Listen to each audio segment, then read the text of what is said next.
Hello guys, for today's video, buhat rabi ito tag merinda. Kay gikan man tag duty.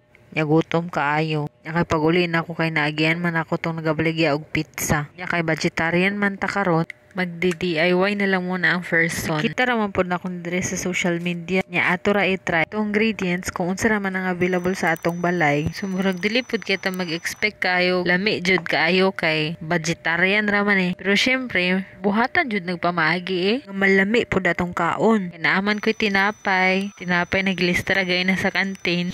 Tapos pinya sa ref, tomato ug banana ketchup, tuna flakes. Man natog buhat anang DIY pizza nato. Lutuon na nato na dira sa atong air fryer. Nya kung wala mo air fryer, pwede ra man na sa kalaha. Iluhit lang yung apoy. Pero kana nagamit man tag air fryer, iset lang nato na sa 5 minutes. After 5 minutes, kuaw na pud nato na dira kay para mailisa na pud. Nagtina nga pud ang first son kabalong init.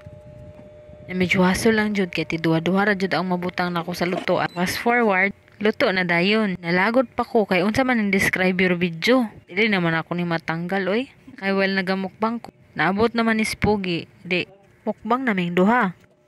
Nya, maura to guys. Bye. Ya para di mulod dun.